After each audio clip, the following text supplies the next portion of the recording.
Welcome to the Baseball Insiders on Arbitration Day. Sorry we were late. Brent Suter decided to sign with the Cincinnati Reds at 3:29 p.m. And FanSided's MLB insider Robert Murray was all over it. And now he's all over here. Here being your screen. I just pointed in the right direction for the first time in the history of this podcast being live streamed. Robert, how you doing, dude? We got to break down a crazy day, and more stuff is sure to drop during this show. So thank you all for being here.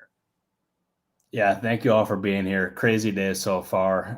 My phone has been going off nonstop. I've been up since 3:30, so it's been a very long day. I have not gone to the gym yet, despite wanting to go there, but we're here.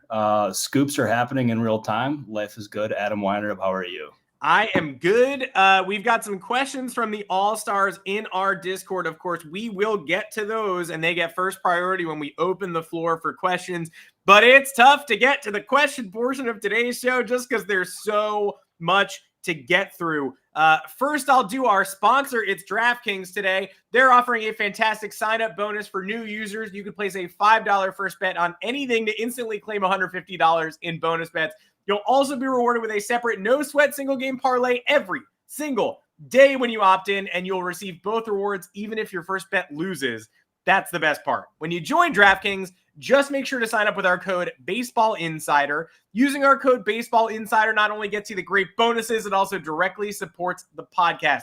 If you've been considering signing up for DraftKings, make sure to use the code BaseballInsider, singular, to maximize your first bets and parlays. The offer is only available to new customers who are 21 plus and physically present in legal gambling states. Please remember to always gamble responsibly. Check the episode description for the full terms of the offer to see if you qualify.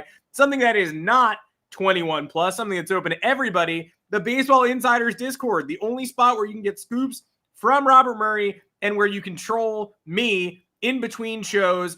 There are several levels. You can get access to the Discord as long as you become a member on the YouTube channel. Join at the Rumor Mill tier, get access to the channel where Robert drops nuggets. Join at the All-Star level. You get a separate private channel, private Zooms with us once a month. We're scheduling that for you All-Stars who have questions about when that will be. You will know very soon. And you also get priority in the chat, like we said. It'll make you the most informed fan. And on a day like today, that's crucial because we got a lot of stuff to parse through. Yeah, we sure do. And even I've been telling people for weeks, for months now to join the Discord. I've dropped news in there that I have not reported. There's stuff in there that I have not even tweeted yet. Now, arbitration day, I'll tease when I have signings. I'll tell people who's in on certain players when I can. And it's a really good place. But man, oh man, let me tell you, today has been very active. And the market, at least for right now, I would imagine it's going to start heating up. And I think the January 12th, just the rest of January could end up being a pretty active time here. And yeah, I mean, I don't know of anything else imminent at this point. I will say that, but the pitching market has plenty of options. And I think those could start moving before too long. And then once that happens, the floodgates could open. But yeah, crazy time. And I'm just glad we can finally dissect this thing because I've been waiting for this all day. Crazy time. There's so much to dissect, including whether or not I am Hal to Hell on Twitter, which the comment section, the Discord's fun when the whole Discord shows up to the comment section of the live show to roast you. Hal to Hell was going at your scoops last night. It's not me, I promise. And I actually think Hal Steimer should not go to hell. I think he should continue living on Earth in peace, but I think he should have a few more World Series rings than he does. So I deny that allegation unequivocally. I am not Hal to Hell. I demand that the real Hal to Hell step forward. Either way, the Yankees are not the story today. It's the Chicago Cubs. We've been waiting on this arbitration deadline for quite a while. We thought it was tomorrow, at least us and the general public. It's not. It's today. And the Chicago Cubs really get the hot stove ignited before that deadline by coming to terms with Shota Imanaga between shows on a deal that did not look like what we expected it to, and then taking two players from the Dodgers who needed a clear roster spot for Teoscar Hernandez today. Reliever Yency Almonte, great in 2022, not great in 2023. And top prospect Michael Busch. He is finally going to get unblocked in LA and ideally get a role in Chicago. So let's attack the trade first. A couple questions from Jay-Z 2016 Cubs in the all-star level of the Discord. And they're questions I would have asked myself, so I'm glad he asked them. Busch feels like the Cubs' third baseman at this point. Is all their focus now on Bellinger? What do the Cubs still have to do after acquiring Bush, and where do they believe Bush will slot in? Yeah, Bush was like when that deal first broke, I thought it was the Dodgers clearing room for the Teoscar Hernandez edition, and all of a sudden the Michael Bush edition entered this, and it was unexpected, but it was kind of expected at the same time that Bush would be on the move at least at some point, just because of the Dodgers' sheer depth that they have, and there was no real clear path for him for playing time, so he would have been blocked. And in this deal, it ends up getting the Dodgers some really talented young pitchers who they can build around going forward, because that's what's at a premium right now is young, controllable, and affordable starting pitching, or just pitching in general. And for the Cubs, it gets them a really talented infielder who, in Bush, they can slide in the infield right away and give him playing time, consistent at bats, and give him an opportunity that everyone in baseball seemingly thinks that he deserves, because he's a really talented dude. And upgrading and getting Almonte, I thought that was a nice move as well. He's been a guy who's been able to eat innings for the Dodgers, talented dude. And it is about time with the Cubs. I have been getting for months how they have been hibernating, how Jed Hoyer is sleeping, you name it. And I kept telling Cubs fans, be patient, because if there is one thing about the Cubs is that they operate in silence. Nobody knew that they were after Craig Counsell. Nobody really knew that they were the favorites for Imanaga. We'll get into that later, because some of the reporting around that was just really just not good. They're making moves. They've got a starting pitcher in Imanaga. They got an infielder in Bush, and they got another reliever in Almonte, and they're not done. They're going to continue trying to upgrade this roster. I would imagine Cody Bellinger is going to stay on the radar. I think a Rhys Hoskins makes a lot of sense. I'm going to tell you this right now, Adam. I have seen people on Twitter saying that the Cubs could sign 3 to 5 of these top guys. That's exactly what I was going to go to next. Just the discourse it was hot. Hoyer's asleep, and now it's like Hoyer's going to sign 7 more dudes. Yeah, it's it went from Hoyer's sleep or hibernating to Hoyer's never going to sleep again, just like that. And it's crazy. And I get Cubs fans' optimism right now. They're doing good. They're making good moves. They're making moves finally.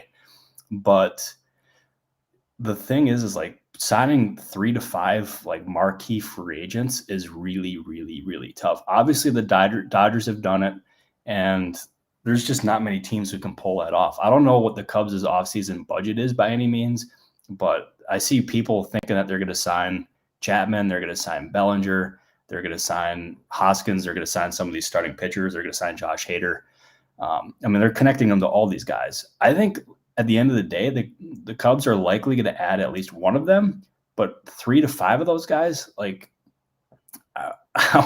think if you're expecting 3 to 5 of those guys, you're going to be really disappointed.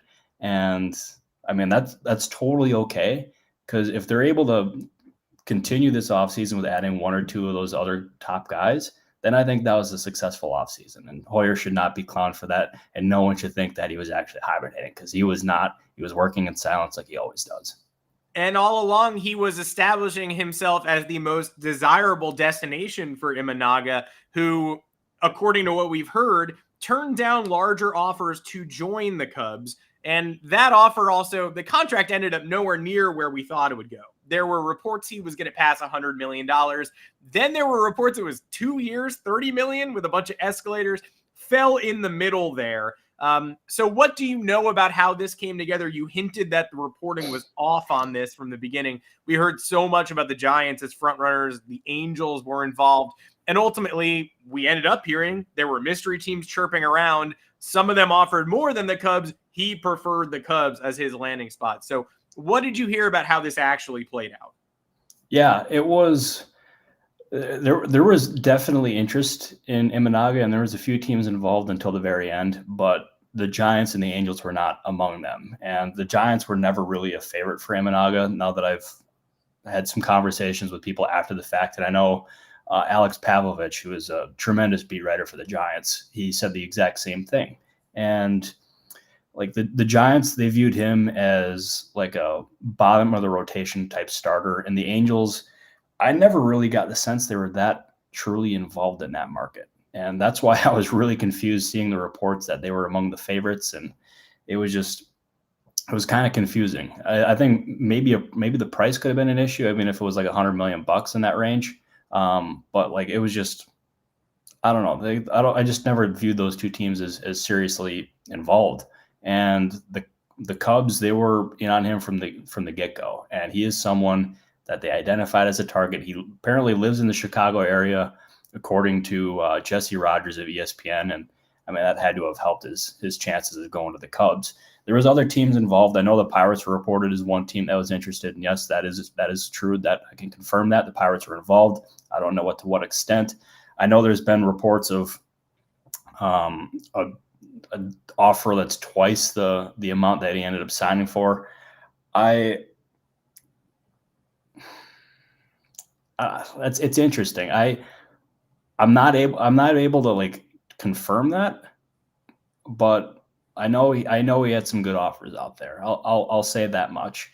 But Imanaga was he was one of the Cubs' top targets, and that was what's going to end up opening up the floodgates to this Cubs offseason. And I mean, as we've seen today, and what we saw with the Imanaga signing is really just starting, honestly.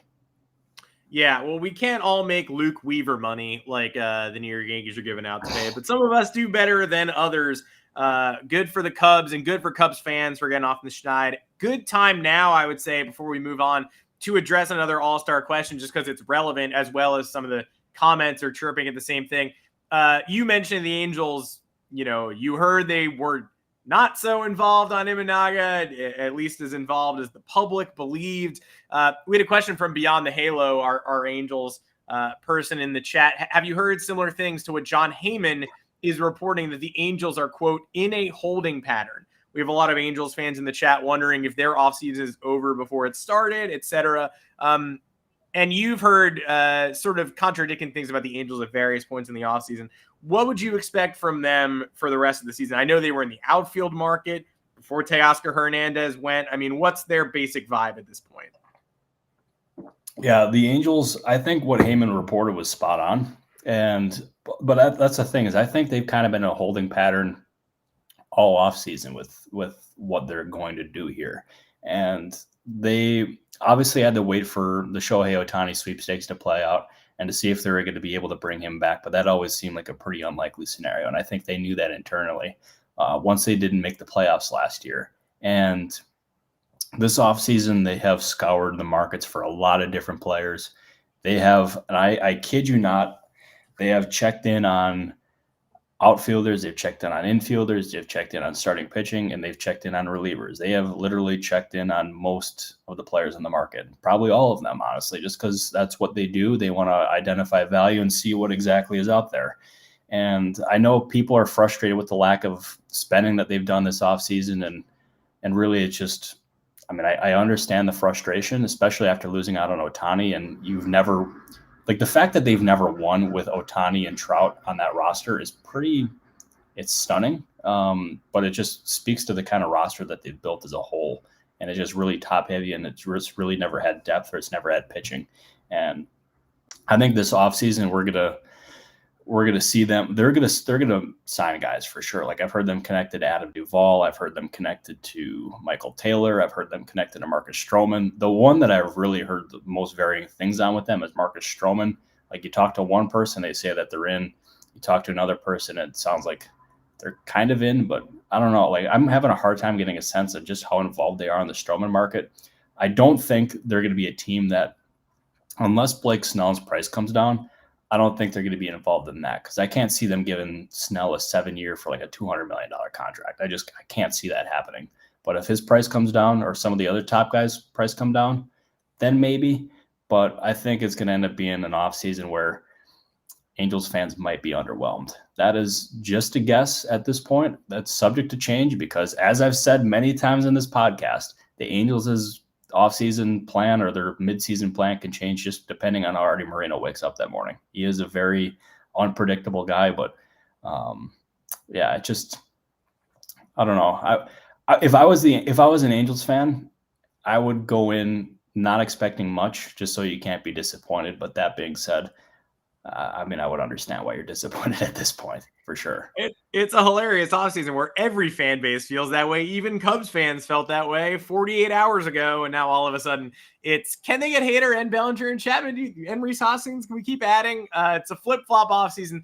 Hopefully this arbitration deadline means the prices on players like Blake Snell, maybe even Marcus Stroman, start to go down a little bit so we can get more done. My vote for the most disappointing offseason, I mean, based on our Discord chat, we got a Pirates fan, Canyon, in the All-Star chat asking us, do I give up as a Pirates fan? That was his question for today's show. And I told him I'd read it on the show, and I will. But a lot of fan bases, I think, feel that way at this point in time.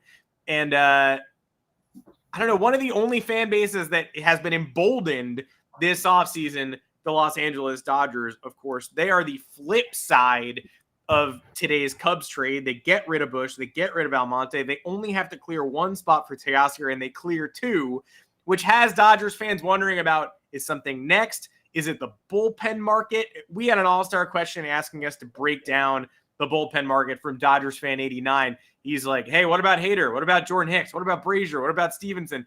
Because that's where Dodgers fans are thinking right now. So I figure I'll use the Dodgers as a jumping off point. We've heard the Hader connection. We've obviously heard them connected to the bullpen from the jump. Does that connection feel real? And what about some of the slightly lesser names? What are you hearing about their markets and the Dodgers' involvement? Yeah, the Dodgers are definitely involved in the bullpen market for sure. And obviously they've been connected to Josh Hader. They've been connected to some of these other top guys. And like to specifically talk about Hader, I am under the impression right now that Hader is definitely drawing interest from contending teams. I don't necessarily know what or who those contending teams are, but he makes a lot of sense for the Dodgers just because he's a dominant closer and they have a need for someone in the ninth inning. But that being said, are they going to be able to offer him a $100 million contract that he wants? That could be pretty difficult. And I wonder if that would be a case where Hader becomes a realistic option if his price drops or if it's on a short-term deal with maybe a higher AAV. And you never know with in terms of the Dodgers with deferred money at this point. It's crazy. But anyways, it is a case of I think Hader at this point is probably unlikely. That's just a guess for me. I know one player that they've absolutely had conversations with is Ryan Brazier. That is one that is, I can definitely say it with confidence. And although his market includes 5 other teams from what I'm told, so they're definitely going to have competition there. I think a Robert Stevenson type could be tough because it's it's probably going to be, I've heard anywhere from predictions from people around the league of like a 3 to a 4 year deal for about $9 to $10 million a year. And Jordan Hicks's market has definitely started to move. Nothing is imminent by any means, but there's at least some movement there, as John Heyman reported the other day. So the reliever market is definitely starting to move. I don't know what reliever the Dodgers are going to end up getting, but I fully expect them to get another one. And by the way, I saw some aggregators the other day mention that I mentioned my Kenley Jensen Dodgers connection, and they made it sound like it was like a report. I thought I made it clear in the moment. Maybe I didn't, maybe not, but that it was just me speculating on my end because I thought that was a fit that made a lot of sense for the Dodgers. They obviously know the player knows the team. He's signed to a short-term deal. I thought it could have made a lot of sense. I'm not reporting anything. I don't know the likelihood of that, but I just want to make it clear that was just me connecting, speculating, and not actually reporting. No, I think you made it clear last time, but you never know with the aggregators here. I still think it's a good fit, and I was going to bring it up if you didn't because, hey, Dodgers have an extra 40-man spot. Dodgers need bullpen. Red Sox looking to clear salary. But at this point, it does make you wonder, what are the Red Sox looking to clear salary for? At a certain point, they were trying to get Teoscar, didn't get him. They were trying to get Imanaga, we heard, didn't get him. Are they really trying to clear salary at this point for, would you rather get rid of Kenley so you can sign James Paxton? Maybe, but I don't know. It's less of a clear fit from the Red Sox end than it was the last time we brought it up, at least the way I see it. No, I think you're right for sure. And I mean, the Red Sox, what an interesting spot that they're in, by the way. Obviously you see everyone connecting them to possibly trading Yoshida, or they see them connecting them to trading Kenley Jensen. I mean, Here's the thing with them, and it's interesting because I don't think they internally. Well, I really want to be careful with how I phrase this one because I don't want people to just run with this. I don't think they have to trade either one of them. I could be wrong. I want to just stress that, but I mean, Yoshida obviously he was really good in the first half of the year last year, and kind of tailed down a little bit if you look at his numbers in the second half. And then you look at Kenley Jensen, who I think is he's still a very good, dependable, strong reliever. I mean, I wouldn't trade either one unless the offer was just too good to be true. If you trade either one of them and you end up giving up nothing, or if you end up getting hardly anything in return and it's just a pure salary dump, then I think that's going to just ignite the fan base even more than it already is because there's just a lot of frustration there. And I mean, I get it. I totally understand it because I've said it. I think I've said it for the last 4 podcasts. I got to say it. I got to make it a 5th in a row. Their lack of spending and how they don't operate like a big market team is just incredibly frustrating. And I feel bad for the Red Sox or Red Sox's fans, I should say. And they shouldn't operate that way. And I hope they don't trade either one of those two just so they can add another big market player or big name player, I should say. Because that just, I mean, it depends on what player they move or what player they would move, but I would just kind of feel like they're staying in the same path, if that makes any sense, just going nowhere. Yeah, Monty's still a good fit there, but we are hearing less and less about that connection. Red Sox fans love to clip us, so I assume they'll clip that too. Yoshida tailed off in the second half. It's true, but that's not saying he's not a good player and definitely a good hitter. For sure. He's a very good player. Very good player. Impressed the hell out of me last year, especially in the first half. But, just an interesting profile. I got all these outfielders now. If they think he's more of a DH after paying him all that money last year and they don't want to retain him, that's on them. I would go ahead and keep Yoshida. I would go ahead and plug him in for a big year 2 in the States, and keep Kenley too. Try to, I don't know, he's on your books. You don't have to get rid of these guys, but we'll see. While we're yelling about teams that are acting like small market teams that shouldn't be, can we yell at the Baltimore Orioles just a little bit? You and I did this last offseason. We wanted them to act like a big market team last year when we thought they could maybe trip from the wild card mix into the AL East mix. Then they went ahead and won the AL East by a lot, blew the Rays out of the water. They've got a young core that anyone else would die for. But Kyle Glazer of foul territory, Baseball America told Foul Territory this week, the team is not only worried about free agent spending, because of course they are, because everybody is, but they're also worried about taking Corbin Burns' 1-year salary if they trade for him, as well as Dylan Cease's 2 years. That Dylan Cease year this year, by the way, is $8 million. He settled today, $8 million for Dylan Cease for a number 2. I don't know if the Orioles are just selling that they don't want to take on a very normal amount of money while also surrendering their prospects to get Dylan Cease. It does feel like the Orioles and White Sox are playing a game of chicken right now while the White Sox just wait and see if they can up their offer a little bit or if they can get a better one from somebody else in the Cease talks. But you have a core anyone would be jealous of. Go ahead and supplement it. Supplement it now. Don't wait for your own players to age into ARB, and then you have to think about trading Anthony Santander and I forgot to extend Adley. It all gets more complicated down the line than it is now. Just make this team as good as it needs to be for 2024. No, I'm right there with you. And before I end up, actually, should I just break an arbitration settlement real quick? Break an ARB. Okay, then I'll get into the Orioles stuff. But Nathaniel Lowe and the Rangers just settled for $7.5 million. Sources tell me. So there we go. We got that. We got a YouTube show exclusive. So anyone who's watching that, you know that before the rest of the world. At least I think so. Hope so. Shoddy got low, and by shoddy I mean the Rangers. That's exactly right, baby. And I'll tell you, like, as far as the Orioles go, you said it best. They have a young core. They have more depth and prospects than any team that we can recall in baseball, because the prospect depth that they have as a whole is just totally unheard of. And they have prospect riches. The guys that they have in the major league roster who are like part of their core are hardly signed long term. And if there's any point where they should just go for it and get a Dylan Cease or a Corbin Burns type, it's now, because they have the flexibility to do it. And it's really frustrating because I remember last year I was part of the campaign that said that Mike Elias, who was with the Astros and knew Carlos Correa from their time together in Houston, should pursue Correa. But I don't think they were ever really involved in that market. And I crushed him in the moment.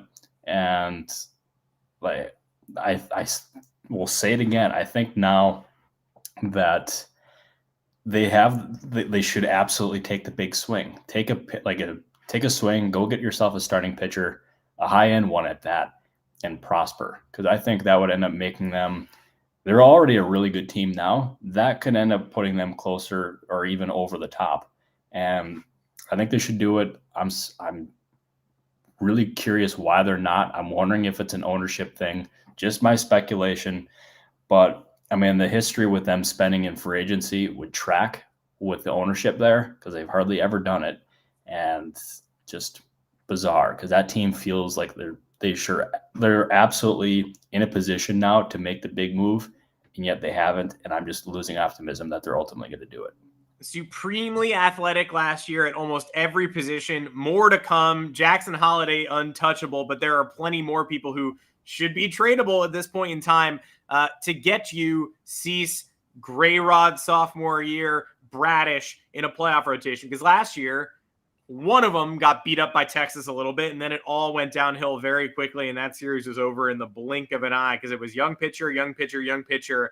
Oh, my God, I can't believe the season's over. I was ready to eat crow last year. We asked for them to get Correa. They didn't, and they went out and won 100 games anyway. I was like, shut me up. And then, nope, fizzled out in the playoffs, and somehow the lack of spending has looked even worse this year.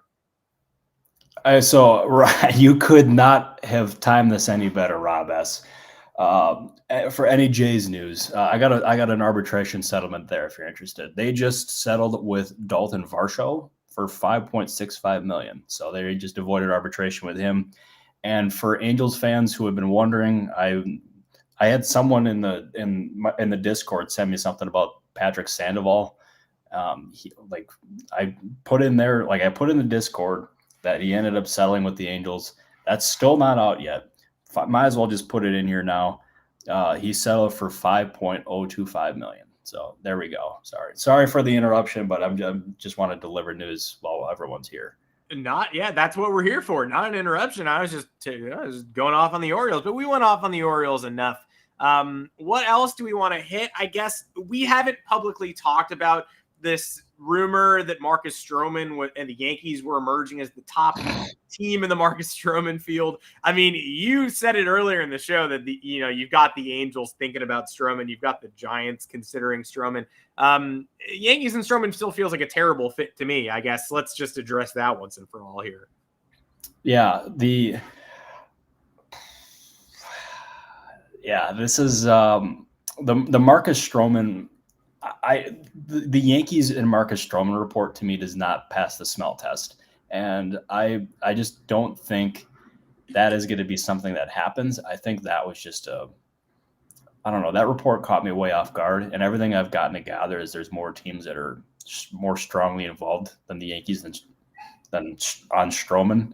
And yeah, I don't know. I don't expect Stroman to end up there. And I expect the Yankees ultimately to add like one of the high-end starting pitchers, but I don't expect it to be Stroman. I think Montgomery is someone that they like, but Texas is definitely lurking there too. And I mean, there's a lot of really good starting pitchers available, and they're all attracting interest. So it's not going to be easy for the Yankees, but I don't expect Stroman. I just don't expect him to end up in New York. And going along those lines too, they've also been connected to Dylan Cease in the trade market. Yeah. But the White Sox have not gotten an offer to their liking for Cease. I've gotten the indication that nothing is close, that nothing is really brewing there at this point.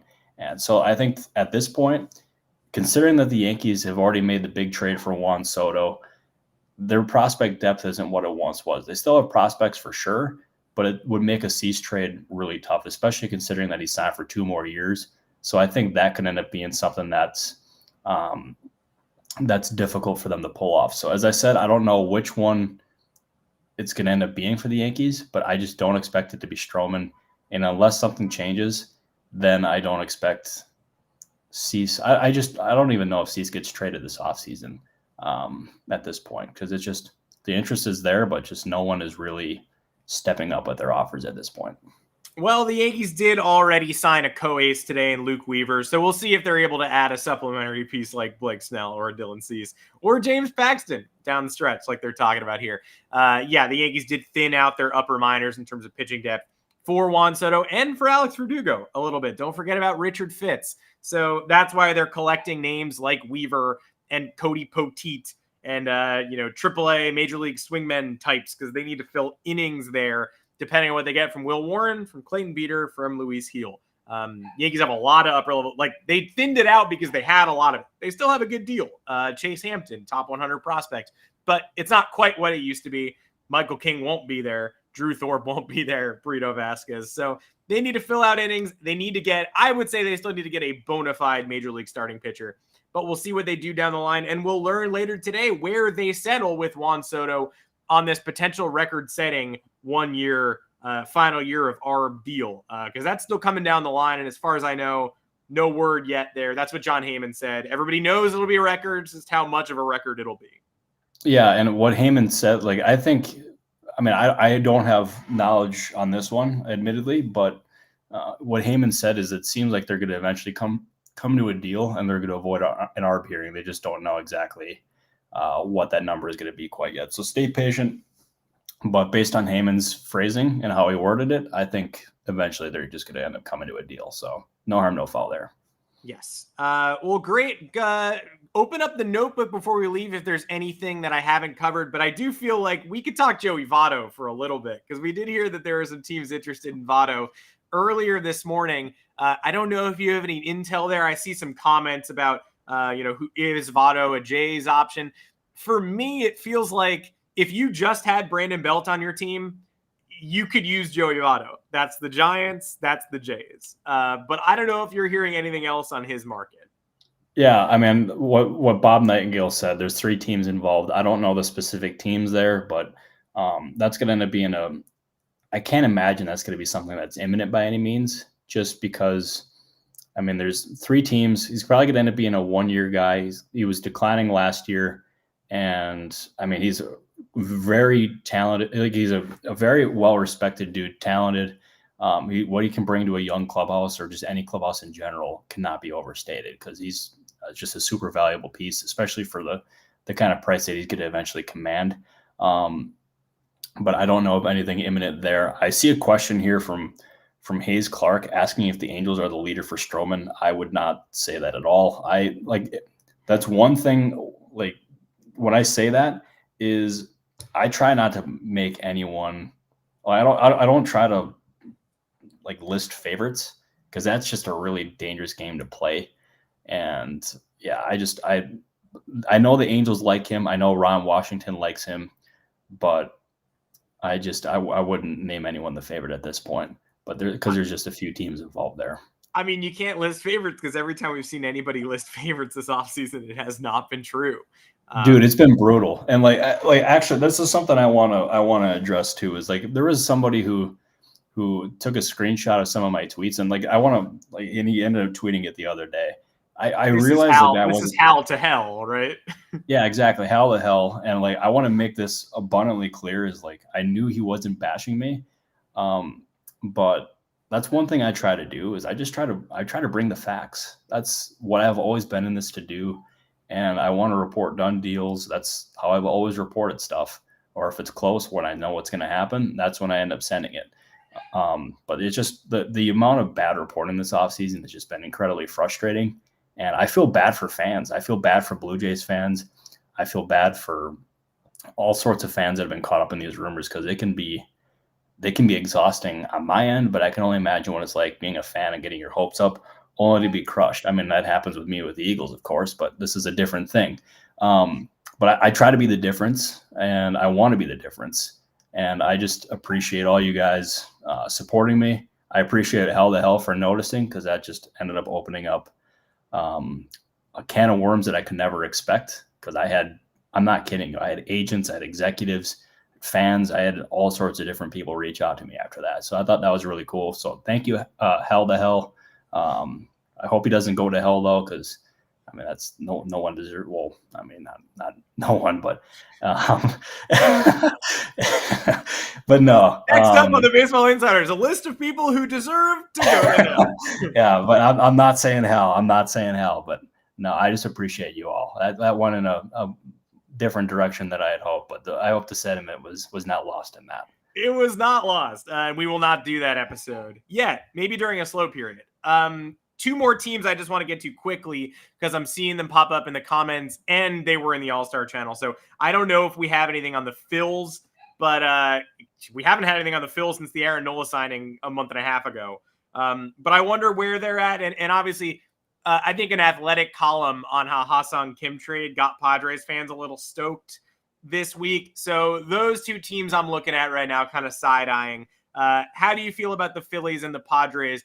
And I would say specifically in the Ha-Seong Kim market, are they really exploring that at this point? Yeah, I don't think the Padres are getting a lot of interest in Ha-Seong Kim. It's been a lot, but they're placing a really high asking price on him, and I think that probably ends up making a deal unlikely where it involves Ha-Seong Kim. But you never know; some team could end up overpaying for him and blowing the Padres away with an offer. But in terms of the Phillies, they are a team that, they've just, obviously you look at Aaron Nola, they were heavy after Yamamoto, and there's still some really good pitchers out there. You got Blake Snell, you got Jordan Montgomery, you have Josh Hader lurking in the bullpen market as well. So, you can't rule out a big move in terms of the pitching staff, just because Dave Dombrowski loves the upgrading the pitching as much as possible. And he's had a history with left-handed arms. So I can't rule anything out there. I'm sure they're probably looking at bullpen help as well. They ended up losing Craig Kimbrell. I know they got some young guys in the bullpen. So they got pieces there, but you can never stop upgrading the bullpen. So I think that's an area that they're going to look at. But I think pitching is really going to end up being the spot they look at the most. And Tyler Boyce here. Any reliever names to watch with the Mets? I know Joel Sherman connected them to a few different left-handed relievers the other day. I can confidently say that Brent Suter was a player of interest for the Mets. He was someone on the radar, but to my knowledge, nothing was ever close. Suter, plenty of interest. He had 8 teams involved. There were some teams that viewed him as a starter, but Cincinnati was a really good opportunity for him. He's actually grew up in Cincinnati, so it's a bit of a homecoming for him, and I think that opportunity for him at this point of his career was just too good to pass up. I'm going to do 2 more if that's all right, real quick, just because a lot of people, I've seen a lot of Tigers here, want to see if there's anything cooking there first. And then Lolo has been great to us in the Discord for so long that I want to make sure we end on just, hey, Giants post Imanaga. We've heard some Matt Chapman contract rumors, I guess. Where do you think they're focusing? Yeah, so to start off with your first point is I have not heard anything on the Tigers. I don't want to ignore that question. Yeah, sorry, guys. I have not heard anything there. But as far as the Giants here, I think they are going to. I think at the end of the day, adding an infielder and adding a starting pitcher is probably going to end up being what their priority is. And like Stroman is a player that is of interest to them. They like Stroman. I don't know how likely it is though, because I think in an ideal world for the Giants, they'd end up adding a guy in a 1 or 2 year deal for them. And that is at least my feel at this point. I think at the end of the day though, if you look at their rotation, you have Logan Webb, you have Kyle Harrison, and 2 other guys in Alex Cobb and Robbie Ray, who are probably not going to be back until about the All-Star break. So you're going to need innings, and you're going to need meaningful and big innings. So I think they cannot overlook this one. And I think when I say that, I think they should consider making a Stroman type move. As I said, I just don't know how likely it is, but I think that is something that they should absolutely consider, which I think they are. I just don't know if they're going to be doing it and pulling the trigger on it. That's about as best as I can say it, but I feel confident though that they're going to end up adding a starter and an infielder at some point this offseason. I feel pretty comfortable about that one, because actually another part too that I had heard from a couple of different people is that they're prioritizing up the middle or infield defense. So I think that's something to watch out for. Well, thanks for the questions, everybody. If we missed your question, I am sorry. And if we did miss it and you want to punish us by asking us again, join us in the Discord. Join us, become a member, join in the Rumor Mill channel, or at the All-Star level where you get a private face-to-face opportunity to scream at us. The schedule on that is coming soon. I got to wrap the show. I don't know if you guys hear my dog, Biscuit, is screaming in the background. You guys hear him screaming? No. He's losing his absolute mind. I'll put Biscuit on the show again soon. He's a great guy, but right now he needs something from me, and he's not getting it. But either way, I think we had one hell of an ARB day here, Robert Murray, and I know there's plenty more to break before end of day, and I know you got your head deep in it, pulling plenty more information out for everybody. So we thank you, as always, for doing the show today. This was super fun. No, it was a blast. It was totally fun. I appreciate everyone who tuned in, because the comments today were absolutely wild. We had a billion comments, like figure it was before too long. So I appreciate that. I appreciate Biscuit for chiming into the podcast as well. See everyone next week. I think it's gonna be a later in the week episode next week. And yeah, make sure continue to follow my Twitter, Adam's Twitter, the Discord, all of it, because I'll be dropping as much news as I possibly can, because unlike Jed Hoyer, I am not sleeping. No, I'm kidding. Jed Hoyer is not sleeping. Neither is any other executive, because I think baseball is about to start to heat up. So I'm going to stock up on cold brew, and as I like to say, let's get weird. Yes, big show next Thursday. I guarantee a lot's going to go down by then. And Lolo, shout out to producers, producer Sean, producer Joanne, Hunter running things on the Discord side of things and on the YouTube channel. Yes, shout out to all our producers, unsung heroes for sure. More heroes than I am, no doubt. We'll keep in touch next week. Turn your notifications on. You will likely see us next Thursday. But in between, join us in the Discord. Biscuit won't be there, but Robert and I will. Until next time, take care, everybody. Thank you, everybody.